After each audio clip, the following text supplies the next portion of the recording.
Good evening to you all. Good evening. Good evening. You are highly recognized as you are coming on one by one. Good evening to you all. It's 16:44 p.m. in the United Kingdom, which is the same time with Nigeria. You know, the Greenwich Meridian time in England at the moment is 16:44. So I guess people would have been coming back from work by now. Good evening to you. You are more than welcome as you are coming on. When you come on, you have to follow instruction. What is the alert that you saw that makes you come on? You have to look at it. Good evening to you. Welcome as you are coming on one by one. If you are, you see, the first thing you need to be aware of when you join a forum, you are in a better position to listen first before you make any comment. Then that will be very easier for you to talk and interact with others online. Bear it in mind, the whole world is watching, so it's not about you alone talking. So if you know how to write, some people know how to read, so you have to be careful. And if you know how to talk, some people know how to respond.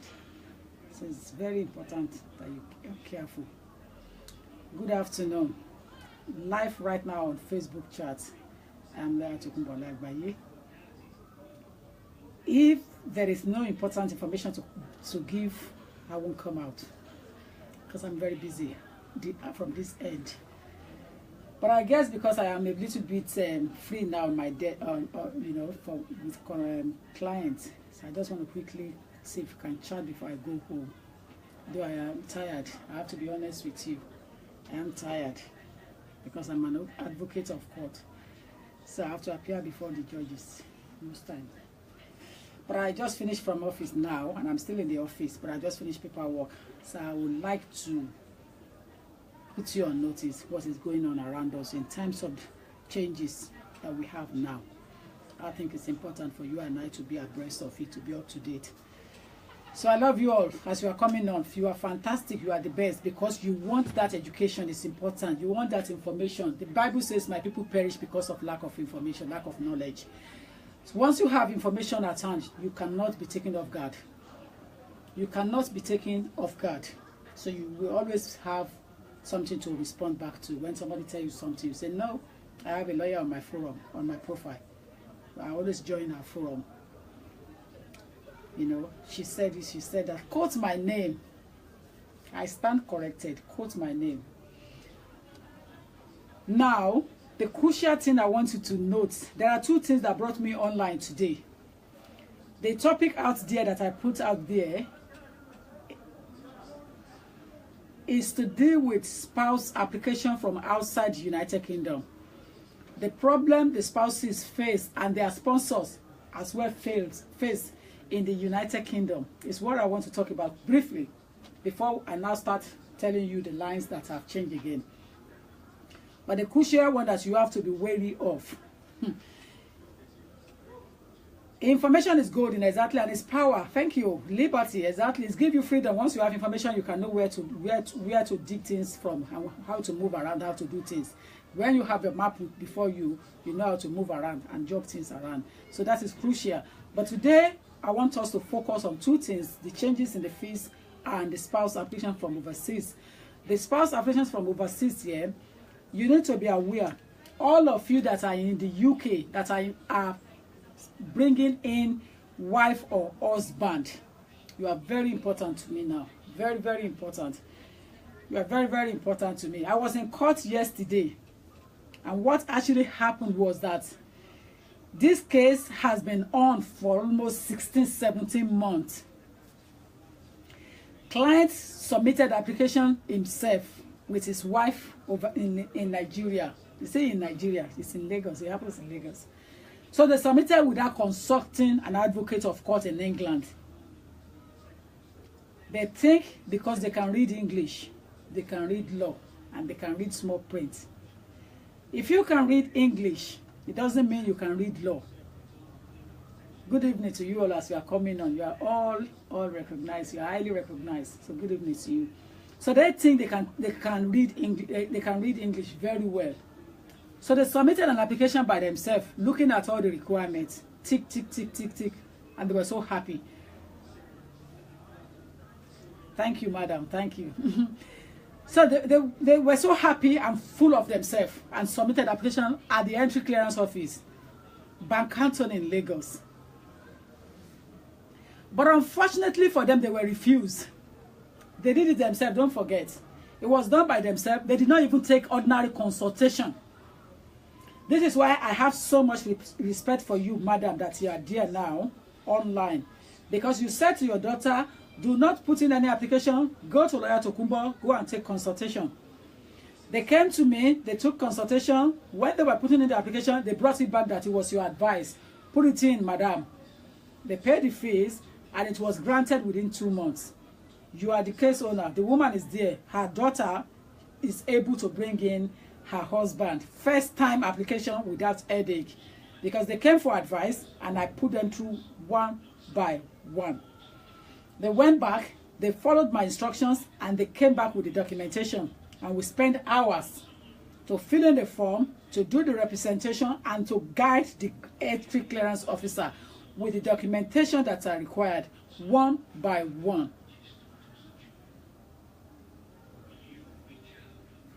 And he was granted. She's a British citizen, he is a Nigerian. He has never traveled to UK before. But it was granted at first. The mother is there, and the mother, and called the mother-in-law, and the mother of my client is there. In fact, she is my client, not the daughter. She only brings her daughter. The madam is my client because she's my friend. She has attended some of my party, so she's my friend. So she told her daughter, go and see Lawyer Tokunbo, get the consultation from her, pay her a fee. She's a lawyer. She will be able to guide you. So that is the positive side of that situation. The bad side of the other one for the other people is that they did not take advice. They did not consult anyone, either on local ground or from England. Either on local ground or from England. There was no consultation, nothing whatsoever. And these are people that are supposed to be calling themselves that they can read and write. So they went in to follow the procedure according to what the paper says. And they submitted, and they were refused. So they brought in the appeal to me, for me to look at the appeal. Of course, I am a lawyer. Why should I turn it down? Because I looked at it and I said, okay, we should be able to argue this out in court because he met. The crucial thing is the requirements. Does the client met the requirement at the time of the application? And it was yes. He met the requirement. The salary income threshold at the time of the requirement was 18,600. Don't forget. He was on salary of 32,000. He has been working with the employer for more than 10 months. He was only asked to produce 6 months bank statement, but he omitted that small print. He didn't produce 6 months. He only produced 2 months. So when he produced 2 months bank statement and 2 months pay slips, in fact, bank statement was 2 months, pay slips was there. Pay slips was 6 months, bank statement was 2 months. So there was no way that they can corroborate and see them together that they were 6 months. So what happened in the end was that they submitted the application thinking that they are on top of the game. So they were refused. When we look at the documentation and look at the statement, he met the requirements at the time of the application. But the judges are saying that the entry clearance officers are not to do the dirty job for us and for you that are bringing in people in. That's what the judges are saying.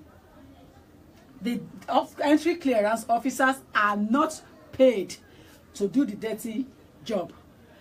So we went on appeal, and I was so confident that whether the rain will turn to hot water,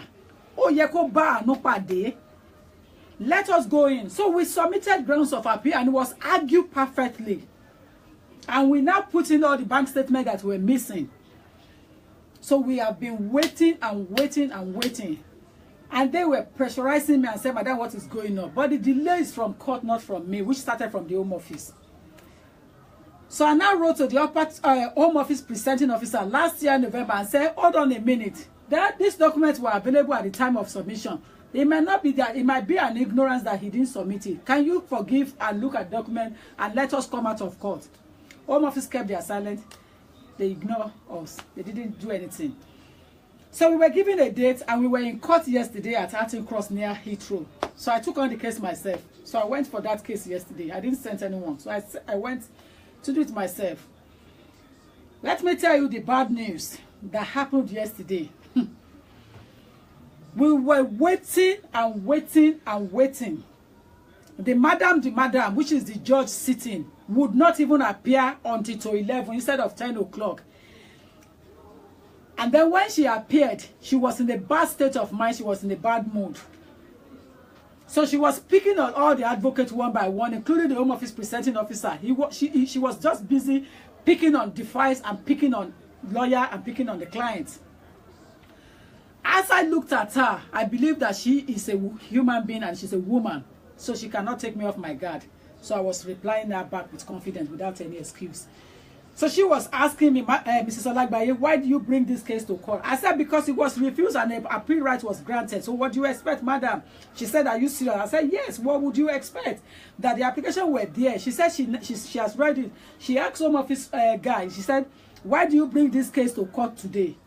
The Home Office guy said that because the Secretary of State is not happy that the bank statement or but they are now conceding on the bank statement, so but they want to deal with the fact that the child has been born, but they're not sure whether the birth certificate is genuine, so they want to attest the genuinity of the relationship.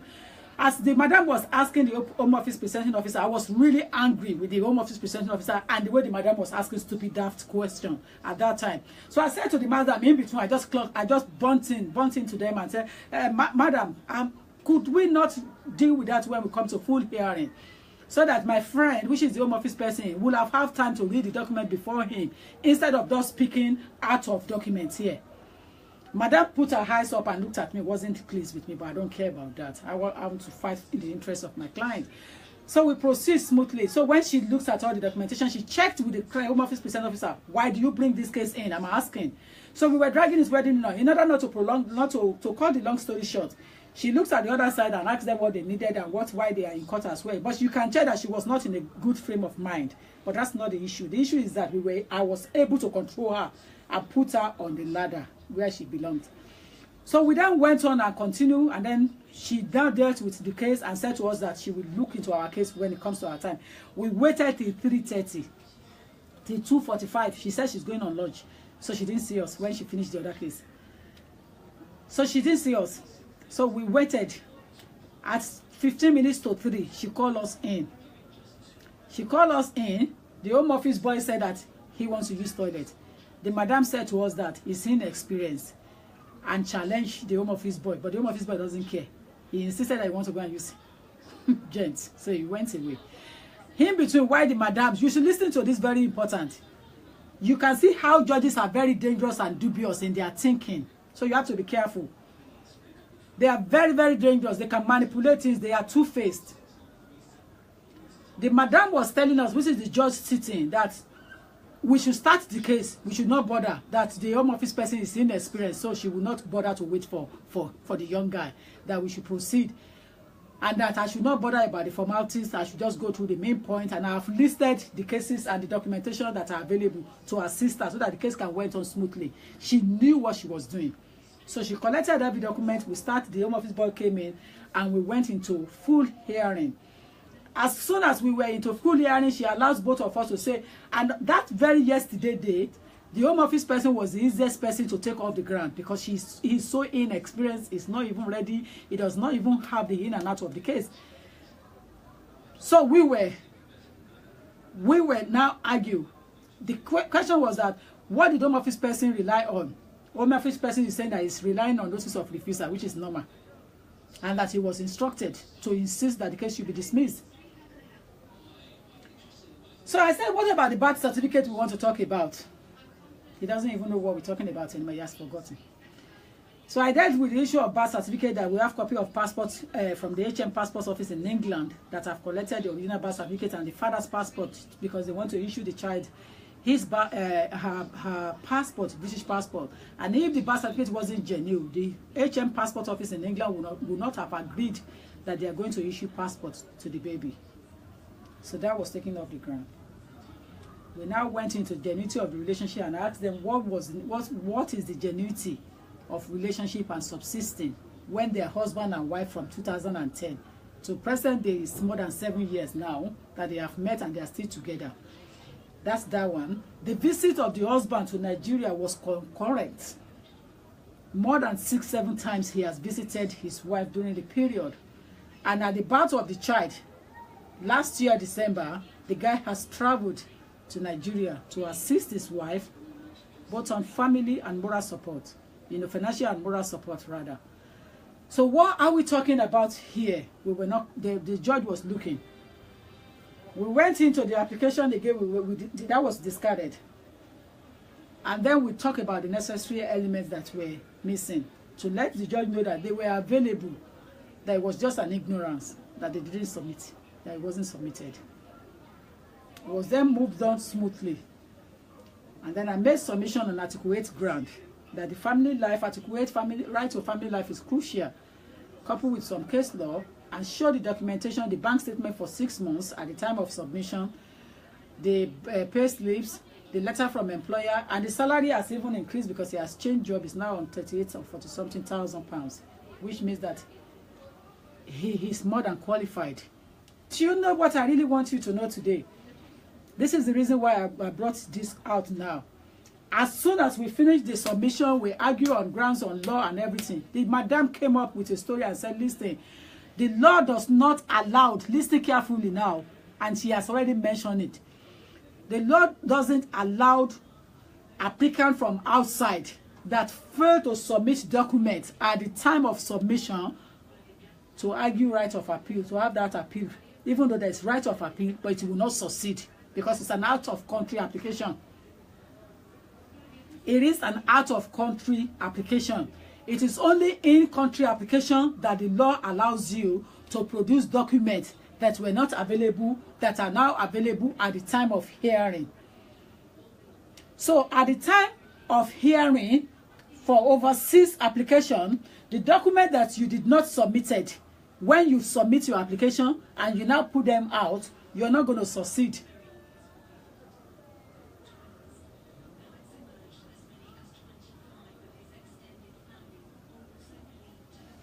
The document that you failed, even though you read it in black and white, but you failed to put it in the application as part of the document going that you are going to rely on. You now come to a lawyer. Lawyer has now prepared you the grounds of appeal and submitted those documents with confidence that it's going to succeed, it's going to go well. Believe me or not, you're not going to succeed, and there is no case law for it. So it was a big twist. Well done. It was a big twist. And she's a wicked judge. But I don't want to come out and be saying that here. But I think it was a big twist. It was a big twist. Immediately, she said it was out-of-country application because the main applicant, not the sponsor. The person who holds that case, who is the client in that case, is overseas. And the law on overseas cases means that all the documents must be available at the time of submission. The entry clearance officers are not trained to do the dirty job. I was asking on flexibility policy. I was arguing on flexibility policy that the entry clearance officer could have been a nice person and asked for missing document. The judge said yesterday that that was not the policy. The policy wasn't based on that. The policy was based in a situation whereby you submitted documents, bank statement, and one of the sheets is missing, showing just 1 month. Not when you submitted 2 months out of 6 months. So that case yesterday, she said no. She said my client is in a better position to go and make a fresh application. My client was really angry with her. So my client said to her that what is the point of paying taxes and sweating, contributing to the economy since 1997? And only for her to now say to her today that he can't bring in his wife. That is a shame. And I concur with my client, but there was no case law for me to defend that matter yesterday. There was no case law. There was no case law at all. One, she was called in wrongly to come and take on that case. Secondly, she was in a bad mood. Thirdly, she went back. She was given too much time to dig and research. So she had time to really finish that case yesterday. And I think it was a bad luck for the client. It was a bad luck. Because the main judge that was supposed to come in for that case fell sick that very morning of yesterday. So it was another client, another judge they brought in on emergency. And she said she was not lenient at all. You know what? She said she was not paid to be sentimental in her job. She said, I wasn't paid to be to go on sentiment. She said, if you meet me in a pub, she told my client, if you meet me in the pub, I'll buy your drinks. But I was not paid to be to go on sentiment. So therefore, I am not going to accept it outside the rules because the owner of that case is outside England. So it's an outside application. It's not in country. It's an out of country application. So therefore, she's going to go to the law. I argue correctly. And she told me, she said, thank you. I know you are a senior lawyer. I know you have done your best. I know you have put in everything you have. I know you have tried. That cannot affect your reputation because she's going to stick to the law. That it is an out of country application, she's not going to exercise discretion because Home Office will appeal against it if she exercises discretion. So the client is better off to make fresh application and come to me so that I can guide her because I know what I was doing. That's what she told me. She said, you appear to know what you are doing. And that was it. So in a nutshell, when you are putting in an application for your wife or husband, please, I beg you in the name of God, take advice. Don't think because you are a graduate, you can handle it yourself. There is no way I can handle medical situation because I am not a graduate from medicine background. If you are a graduate in law and you did not study immigration law to the core in England, it's going to be difficult. Yeah, I know that. You are very right. But I have to be careful with what I say. But you're very right. You're very right. So it's very difficult.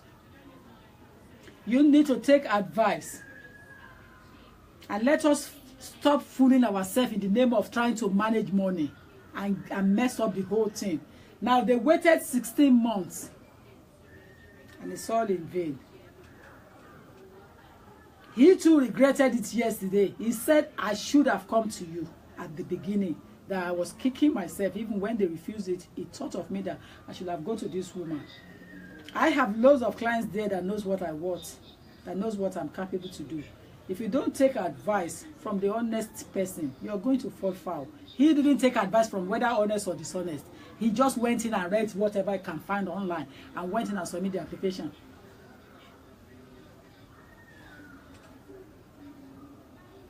He went in and just messed up the whole thing, and that's how it failed. You know, that's how that application failed yesterday. So the issue here that I want you to concentrate on, when you are putting in an application, you have to make sure that you take advice so that you don't fall foul, because it's going to cost your partner from overseas to wait again for another long period. Now, that is that one. Another thing I noticed again, not from that case, but from another case entirely, is the issue of those who are purchasing documents on the high street in Nigeria. You are going to be wasting your money and wasting your time if you continue to purchase documents on the high street. Now, a child that was born in 2000, that child is 17 years now, depending on the month, or the child will be is 16, going to be 17, a child born in 2000. And I've said this so many times. Why can you not go to the hospital where that child was born and obtain documents to certify that they saw that child on delivery? If you take on a birth certificate on the street and it was dated 2016, that child is not going to come to UK under your emblem. If you take on a birth certificate purchased on the high street, that child is not going to come to England because they're going to look at the date of issuing that birth certificate. And obviously, it's going to show straight away that the birth certificate was only recently issued. And again, that is that one of the birth certificate. Another one is the issue of people obtaining visiting visa coming in. If you are coming to the United Kingdom as a visitor, for God's sake, if you are single, show it you are single, but you don't have anything to take in England, you are going to return back. Do not attach yourself with a destiny that it doesn't belong to you. Do not take on somebody else's destiny and picture it by saying that, oh, you have a husband, marriage certificate is inputted, and birth certificate of other 2 children that are not in existence. Because when you now met the right person in England, you want to get married, you will have forgotten. Fine girl and fine boys, you will have forgotten that you have arranged a document in England, in Nigeria, to come to England, putting it on the documentation that you are married, and you will have forgotten to divorce that document because there was no person. So you will want to divorce something that's not real. So you will have forgotten because it wasn't proper, it wasn't real. So as a result of that, there is every possibility that you will put in an application, but the system will be triggering and telling them that you have previously married. When it comes to questioning you, what you are going to be saying in the end is that I have never been married.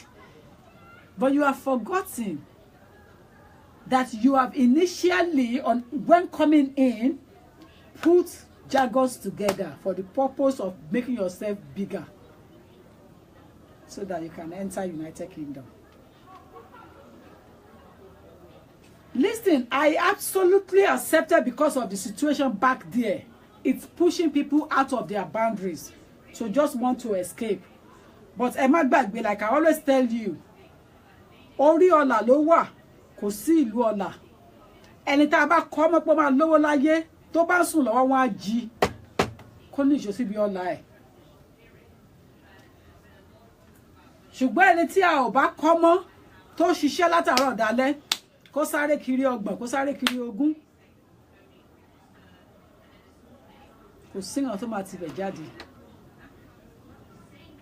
Orí ọlà ló wà. It is your destiny that will provide for you, not that country you are running to go to. So you have to purport yourself when it comes to this. Is especially for those who want to come now, because I know I have so many people on my line, so I am happy to disclose now, to put out the information. It is not for those who are in anymore. Forget about those who are in. Those who are in, they are my problem now. Solve it. Those who are in already, I will deal with that problem if they come to my desk. We will give the advice according to what the law says and what Home Office is requesting for. We will work around it. Home Office person is a human being that will look into it. But for the purpose of those who want to come in now, listen attentively. Don't go and formulate family life for yourself when you don't have one. If you are a banker and you are single, you are working, there is no need for you to formulate family life because you don't have one. Your community ties first is your job in the bank. That's your strong community ties because you have something to return back to, and you are coming on just on a visit. Your bank statement will speak for you if you are eloquent enough. And if you are eloquent enough in salary wise, the bank statement will speak for you. So there is no need for you to make yourself bigger in a family way, creating an husband for yourself or creating a wife for yourself, creating children for yourself. This is for those who want to come in now. Forget about those who are in already. Those who are in already, we will deal with that problem. Those who are coming from outside, this message is for you now. Don't make yourself bigger unnecessarily by creating a family life and having husband and having wife when you are single, you are not married. If you are a student and you are in the university, you are coming on holiday, all you need to be showing is a letter from the dean of faculty and your student ID card to show that you are on holiday and you will return, you are in this level of your career and you will be returning back because you are coming to see your mom or your dad or your friend, or you're coming on holiday. And if you have shown where you are staying, there is evidence that you are going to return back. The entry clearance officers are not daft. they will grant you a visa because you have a community tie. Community ties is your education. You're on a 400 level. How can they expect you not to return back? But if you don't put it properly, obviously they're going to continue to refuse you. And these are the things that making Nigerians look so small in the eyes of the British authority when it comes to visas. Because Nigeria is always one of the countries that always fail to be obedient. Always fail to follow the instructions. So therefore they overstayed their visa continuously, persistently. And let me tell you one thing. Wọ́n ti wá já ọgbọ́n irọ́ tẹ́ máa ń pa ó ti ń jọ ara jù. So you have to start thinking of something else.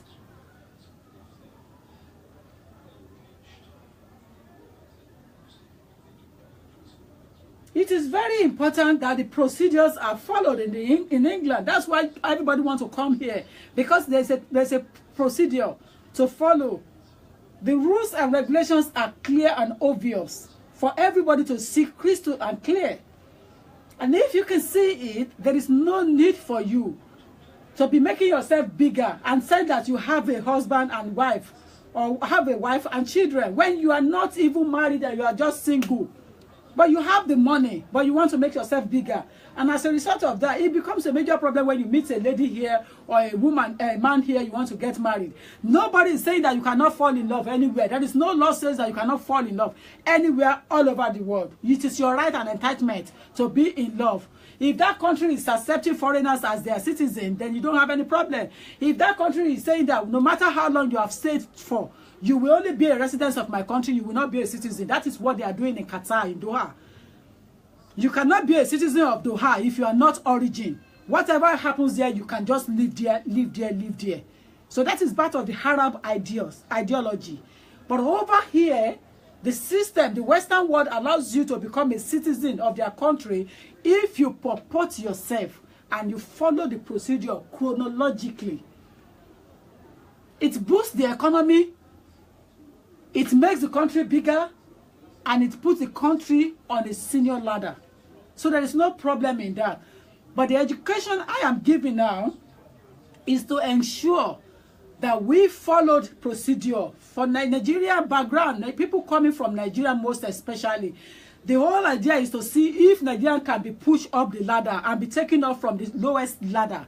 Because at the moment, the Nigerians in the diaspora is a different matter, but the Nigerians that are coming in is another story entirely. Things need to be done properly. Like I said last time, Nigeria is one of the most educated nations in the world. Correct me if I was wrong. Correct me if I'm to be wrong. I stand corrected. But Nigeria is the most educated. And the reason why it boosts it like that is because of the people from Ondo State and Ekiti who cannot stop going into education. That is where you see the professors.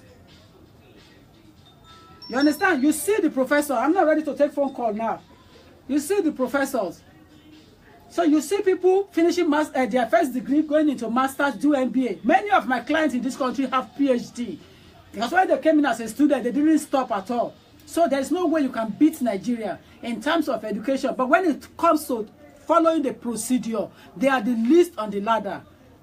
Out of ignorance, arrogance, uncared attitude is there.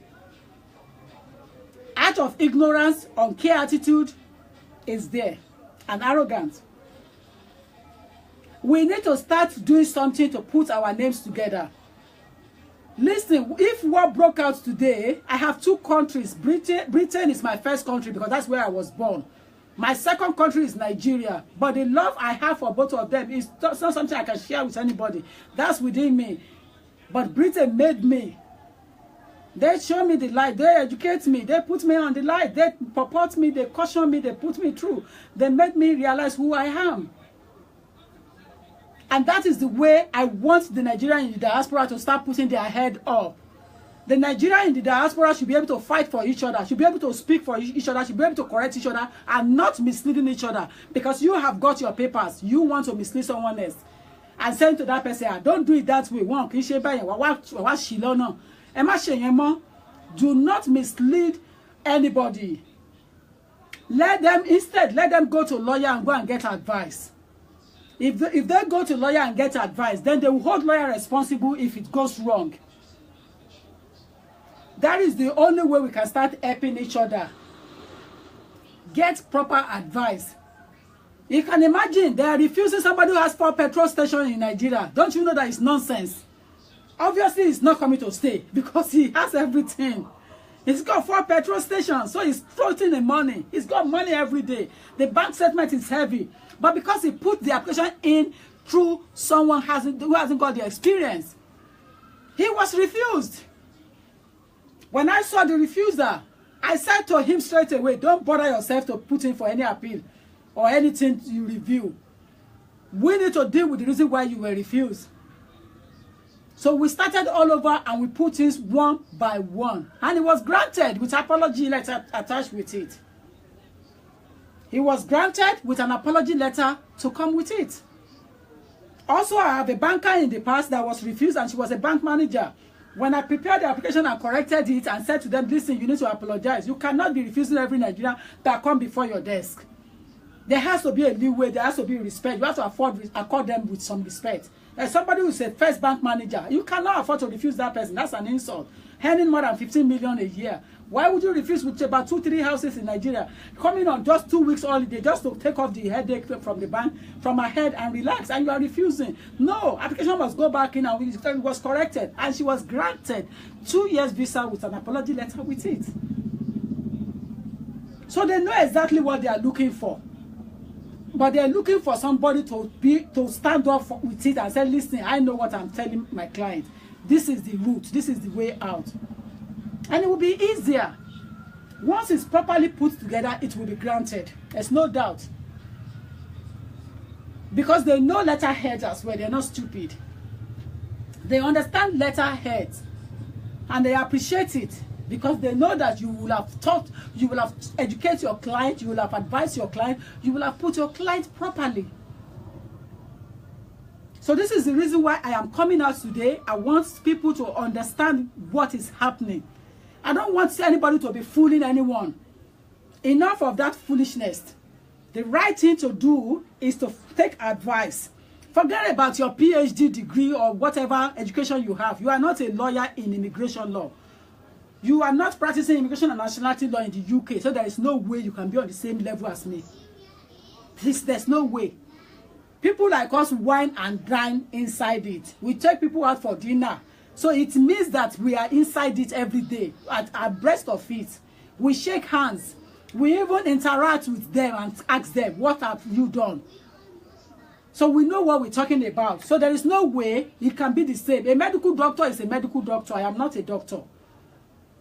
But when it comes to immigration and nationality law, since I have moved into that subject matter from property law, I wine and dine in it now. So I want people to take advice so that you will not fall foul. That is that. Now, people ask me questions about the application fees, which is the second phase of this talk now. People ask about the application fees. Application fees have gone up immensely. Application fees have gone up immensely. It has gone up in a way that it's so irritating. Now, for example, anyone who wants to put in application for leave to remain, which is FLRFP. FLRFP, you want to put in an application? Let me tell you, the money has gone up by £182. Who can do mathematics there? I'm not going to give you an answer. The money has gone up by £182. Application fee for family for leave to remain, the fees has gone up. The fee has gone up by £182. Do we have someone who can do good math there? You won't be able to call me now, so don't bother. You won't be able to call me now. As soon as I finish, I'm going off straight away. I want to do the education straight away, and then the advice, you can just inbox me, whatever you want to ask me, and I will answer later on. But I'm not waiting to take calls now. I want to deal with things that needs to be dealt with, and I want to leave office.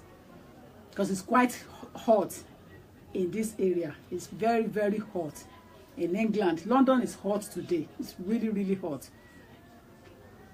So are we doing it now? Application fee gone up for leave to remain. So if you are a parent of a child in the UK and you have previously paid £811, add up £182 to it and let me know how much you are going to pay next. Now, how much you will pay. If you have paid 811 before, then the difference, you need to put them together. But the fees have gone up with £182. Do your math properly. That woman, I don't want to mention your name. Well done to you. Well done. Well done. Well done. So if the application was previously £811, the increment in it is £182. So it means that, keep on telling me the answer. Yeah, keep on telling me. Application was previously £811. The increment is £182. So how much would you now pay for a leave to remain application fee? Well done, guys. Well done. That's just it. That's just the figure. For one person, you paid 811 before, and it's gone up by £182. How much are you going to pay? That's it. That's the answer. That's the answer, guys. Fantastic. Well done. Well done. The answer is £993. It's right here now. It's £993. Fantastic, guys. Fantastic. That is the fee you are going to pay. So it's gone up by £182. Now, if you are going to apply for indefinite leave to remain, yeah? If you're going to apply for indefinite leave to remain, thank you. If you're going to apply for indefinite leave to remain, it's £1,875 for the application. Don't forget about the NHS. Forget about the NHS. Don't mislead people. NHS fee is £500. You still have to pay that whether you like it or not. But let's deal with the application fee directly. The indefinite leave to remain was, as at yesterday, was £1,875.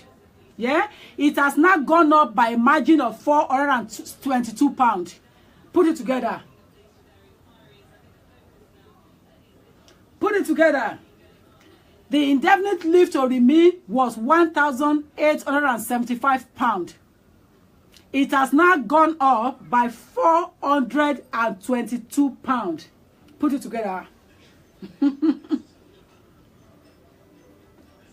Well done, well done, well done, well done, well done.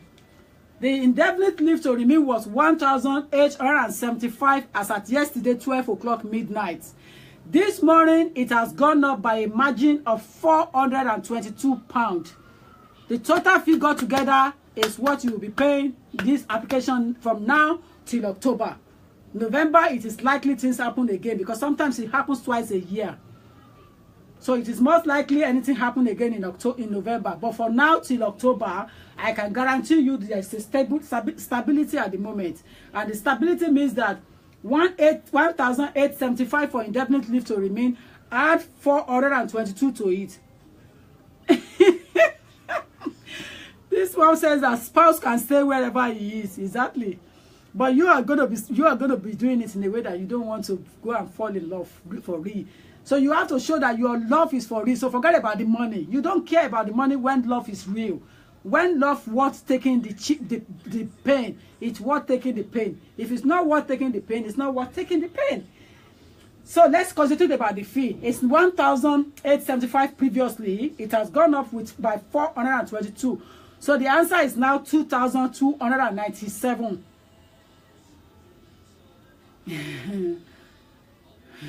So the answer is now 2,297. Yes, so well done, Dari. Well done. Now, when you are being granted your indefinite leave to remain on your old passport, and you want to transfer the conditions on the old passport because the employers are not accepting it anymore. So you want to transfer it onto a new passport so that you can be given a biometric card. Because at the time you were granted, they granted you didn't do biometric, it wasn't introduced then. But as you are now looking for a job everywhere, The employer is saying that, no, I don't want that status. I want to know who is the owner. So go and get the biometric card for me. You will have to do transfer of conditions. So it means that you have to send it back to the Home Office and fill in an application and get and ask them to transfer it.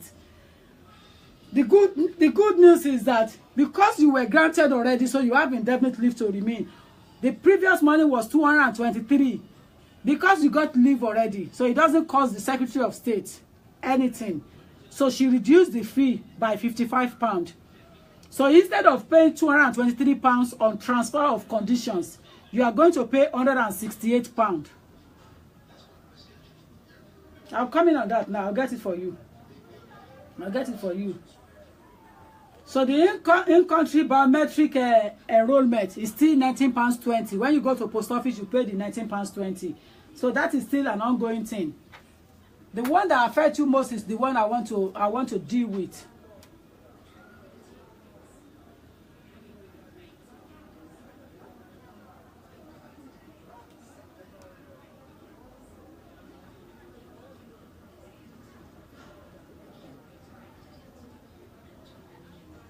Now, child, if you have a child that is 10-year-old and you want to register that child, nationality registration as a British citizen for a child, it was 936 before. So the difference is only £37 more.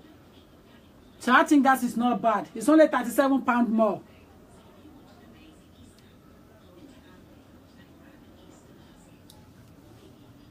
You understand? The nationality registration for a child that has spent continuous 10 years in the UK, it was previously £936. But as of today's date, daddy and mommy, get your pocket structured.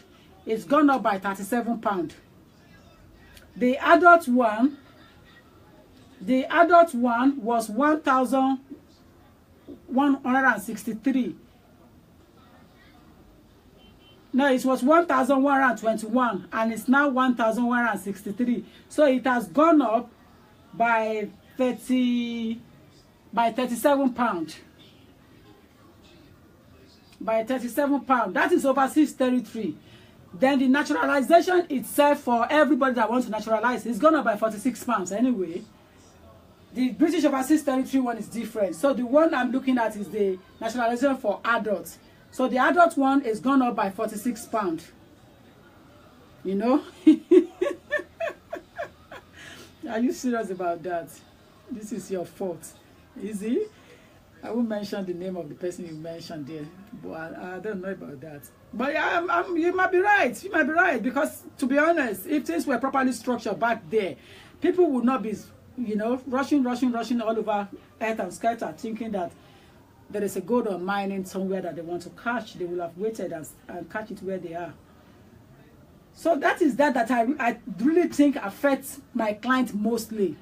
The indefinite leave to remain, the leave to remain, the registration of a 10-year-old child, and the naturalization of an adult. Those are the four major that affect my client. And then the transfer of conditions. Those are the 5 ones that I think affect my client mostly. So, and that is why I put it on notice, put it out to you now, so you can know that the fees have gone up from today's date. So from 6th of April, today's date, application has changed. So all of you that you are doing masters to none, jack of all trade, doing it yourself in the house, don't use your old form anymore. The form you may have printed yesterday or 2 days ago is useless. It's invalid. You have to reprint a new form, because form change, fees change. To incorporate the change form, to incorporate the new fees. So that is how it's being done. You know, so that is that about what I need to put out to people to understand. That is that I want you to really know. The fees have changed. You need to get it right before you put in an application. All daddies and mommies that they have granted, and start putting 2 hands together all the time, that how are they going to get money? They granted you the application to go and get job and have a better life and have freedom. Sky is the limit if you have paper to work in the United Kingdom. I stand corrected. If you have paper to work in the UK, sky is your limit. If you have paper to work and you don't work, you blame yourself, and you are not having any disability issue. If you have disability issue, it's a different matter entirely. But if you don't have any, and you're being granted a paper to work, and you keep it inside, when you are coming for renewal, you are going to blame yourself.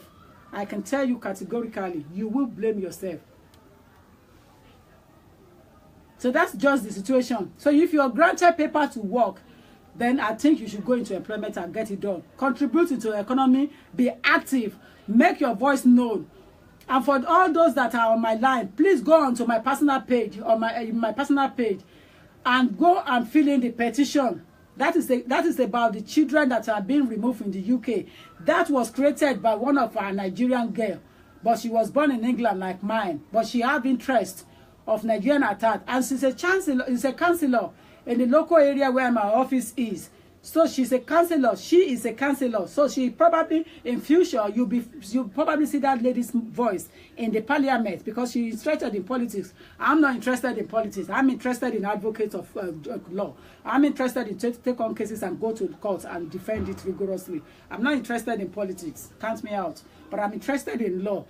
From A to Z, I have interest in law, and that's where I'm going to remain. But that girl, she's interested in politics, so she's a councillor